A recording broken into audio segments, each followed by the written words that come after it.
Welcome back to DataBytez, your number one source for data-driven content. In today's video, we are talking productivity, unlocking your true potential with an Exo-Brain.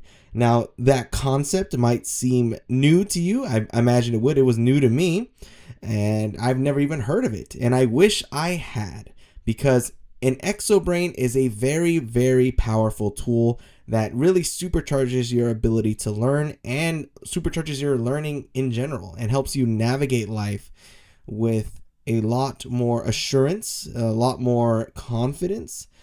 But perhaps you might think my promises are too great, but I think if you stick around by the end of the video, you'll see things the way I see them. And that is, the Exo-Brain is just that great. So let's start off with the premise that there is too much information. There really is. There's just too much. There's too much. There's more to learn every day.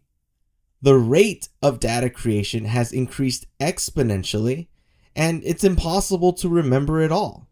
More data is generated in a day than you can possibly imagine. So even back in 2010, we generated so much data that it surpassed all the data generated from the beginning of recorded history to 2003. Think about that. Just in 1 year, in 2010, we generated that much information. And being able to sort through that, being able to capture that, being able to remember that is impossible for the human mind. We have reached a point in our development as a species where it is just impossible to learn it all. We just can't do it. And so we need a way to navigate our information effectively. And that takes me to the Pragmatic Thinking and Learning from Andy Hunt. I really recommend this book. I really love it. And he says it here: it is enough to know you've read about it once and remember where to go find the details. So think about that. Once you've read it once, if you've understood it, I would change that. Once you've read it and understood it once. Just remembering where to find it is fine. You don't need to remember all these little details and commit it to memory. It's impossible. There's just too much. Just remembering where to find it is valuable. Now, this is not something new, because Einstein knew this back in, what was he, the 40s? So one time, who knows if this is 100% true, but he knew that remembering things, just the rote memorization, is a dumb thing to do. So he was once asked, Einstein, how many feet are in a mile? Einstein, one of the most brilliant people to ever live. People just assume he knows everything. And so his reply was, I don't know. Why should I fill my brain with facts I can find in 2 minutes in any standard reference book? So he knew it's codified, right? Certain information is just available in text. And nowadays we have things that are much further beyond that. We have search engines. Now we have AI with ChatGPT. And that AI is able to search the web and aggregate that information for us. We don't really need to commit so many things to memory. Now, do I say that memory is pointless? No. For whatever field you choose to master, of course you're going to commit some things to memory. It's just a natural thing. You can't just say, I'm never going to remember anything. No, it's important. But it's just, you can't be expected to memorize it all and navigate such an information dense society that we live in. So what is the solution? Well, there comes the Exo-Brain. So we're going to take another segment from Pragmatic Thinking and Learning, just because this is where I was introduced to the concept. But the shortcoming from Pragmatic Thinking and Learning, I don't think it provides a great framework to create an Exo-Brain. It tells you that the idea is important. It tells you the idea is effective, but not to organize it. So before I get ahead of myself, we're going to talk about how the organization kicks in a minute. But Andy Hunt once again says, according to research in distributed cognition, the tools you use for mental support outside your brain become part of your operating mind. As marvelous as the brain is, we can turbocharge it by providing some key external support. So, distributed cognition, tools outside your brain become part of your operating brain. Really let that sink in. What it's saying is, if you're able to distribute your knowledge, if you're able to externalize that beyond yourself, it still becomes a part of your operating mind. It's still effectively eternalized to some degree. And that is the very concept of where an Exo-Brain comes in. It is an external manifestation of your lessons, what you've learned. And through use of that, if you organize it right, it really can turbocharge your ability to navigate problems. It's really, you create new solutions, you create new ideas, you're able to reuse intellectual, I want to say intellectual property, but just the ideas you create, and it could be very powerful over time. It becomes something very, very effective. And this, again, why do we need to create an Exo-Brain in the first place? Or what do you need to create an Exo-Brain? Well, you need a robust, reliable, and semi-structured notes-taking app and a system for capturing and organizing information. Now, this system is what I thought was lacking in Andy Hunt's work, but thankfully, shortly after I read that book, I read an entire book on the second brain and how to actually organize that. But again, I'm getting ahead of myself. First thing is the tools. Now, what tools do you need? Well, it's really any note-taking app. You can really take your pick. I think they're all more or less the same. You have OneNote, Google Keep, Apple Notes. There's more beyond I'm not listing here. I think Loop is recently something that Microsoft lists that some people swear by. I've heard some other things that allow for even deeper customization. Can't remember the name. It's really your choice, your preference, whatever you want to stick with. I like OneNote personally. I think but that's mainly because I'm really married to the Microsoft ecosystem right now. So that's kind of where I'm at. But again, take your pick. I don't really think there's the trade-offs between one or the other is so much great. If you're married to the Apple ecosystem, perhaps Apple Notes is better. If you're on the Google ecosystem, you're heavy deep, maybe Google Keep. But now comes the actual interesting part. The interesting part in relation to either the note portion and the system, which is the system, the parasystem. Now, this comes from Building a Second Brain from Tiago Forte. We'll see what that book looks like in a second. But it is a system of organizing and capturing ideas, thoughts, lessons. And that is organized in projects, areas, resources, and archives.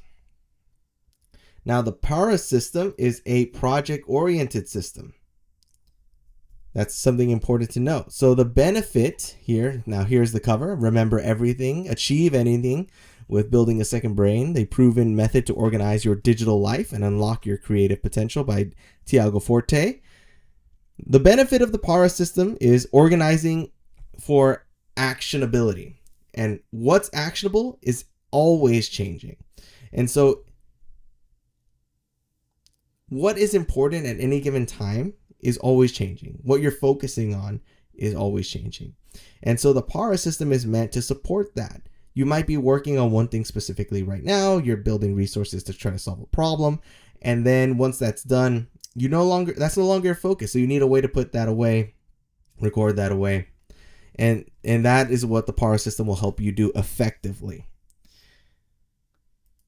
So let's go through the letters. We already introduced them overall, but first with projects for P. So this is what you are working on right now. They are your short-term goals. They are immediately actionable. So all the things that you're gathering within here is in projects, what you're working on right now. And then areas. So these are indefinite responsibilities. Think long-term, things that don't necessarily have an end date. So finances, family, work, these don't have a necessary end date. So these are the things that your areas are going to be. Now, resources. These are topics or interests that might be useful in the future. If it resonates and it doesn't fit necessarily in projects or areas, it will go here. So think of things like recipes, fun facts, or guides. And then finally, we have archive. These are items that are no longer relevant, typically completed projects and even passing interests. Now, Something important to understand about the Para system, it is very dynamic, right? So you'll have a project in projects, and then you'll eventually move it to archive. And this movement is inherent to the system. So you might be, do not think when you use an Exo-Brain that everything needs to be put in, captured, and categorized discreetly on the first go. No. You might change the way you decide to organize things. Things might make sense to you at one moment, and then you realize you want to change it again. That is fine. That is okay. You do not need to aim for perfection here. Just try to adhere to the system as best you can. Try to categorize things the best you think they fit in the moment.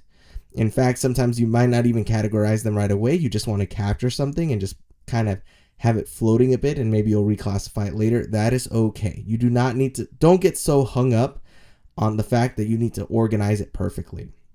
Just capture what resonates, capture what you learn, capture what you solve. That is much more important. And the reason we're putting things in archive is just as a cap point here, is that just because it's not immediately useful does not mean it has no value. So for instance, you might put a project in the archive and you're done with it. And then later you get a new project that has a lot of the same notes from a previous project.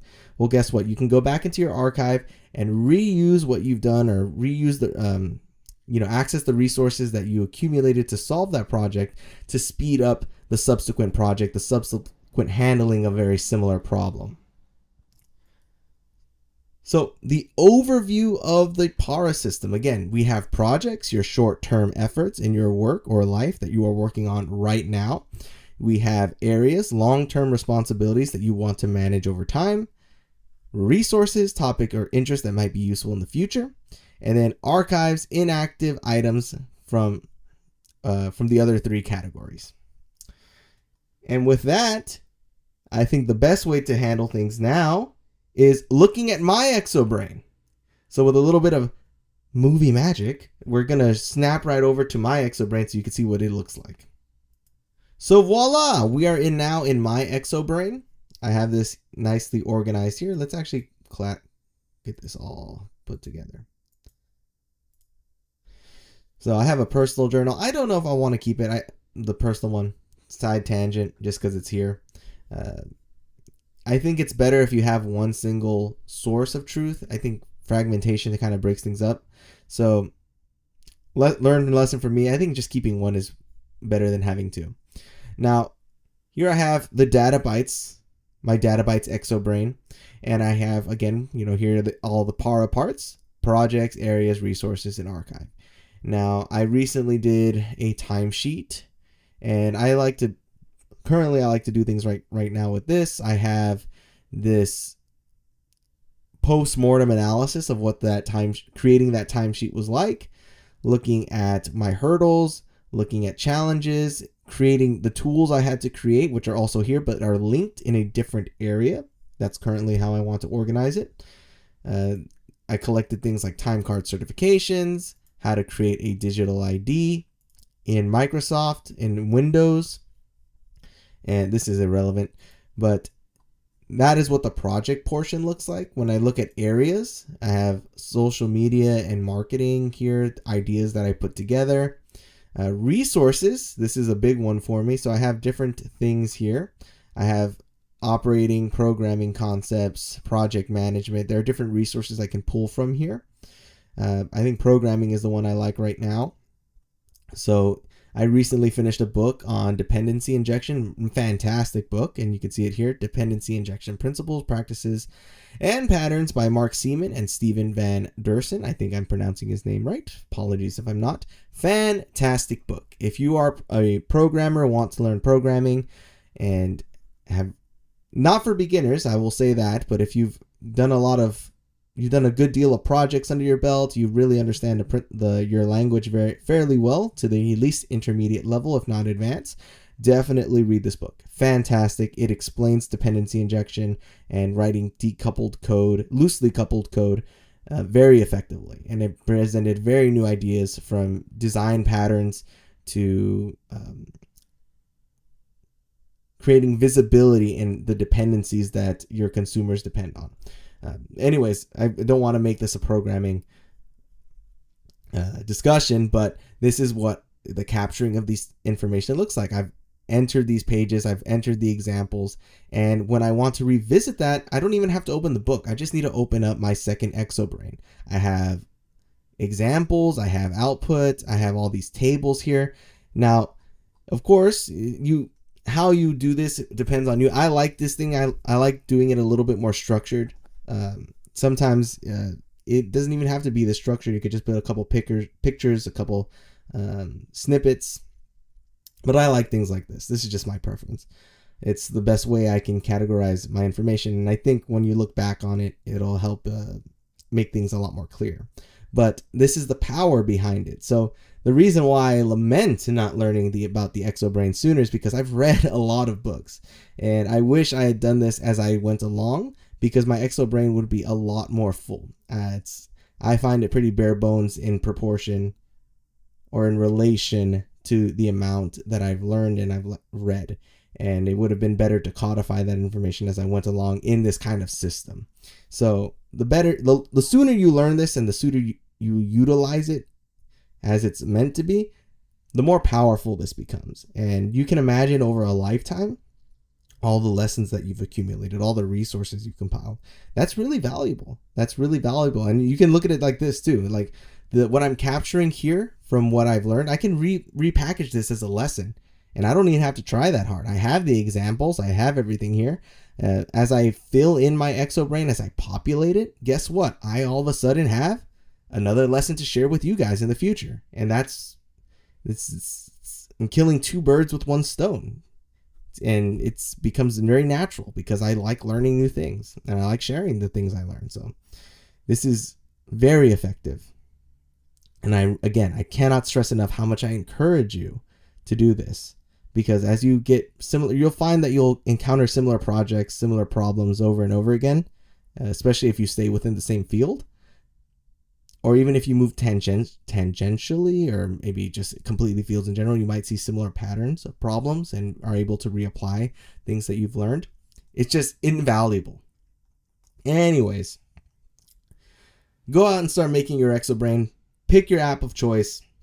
It'll change the way you think. I cannot stress how much I love this thing. It is amazing to me. And I really want you guys to enjoy the same utility that this provides to me. Anyways, that has been your lesson for the day. It's Patrick from DataBytez. As always, stay data driven. I wish you guys the best. Have a great rest of your day. Till next time, have a good one. Bye.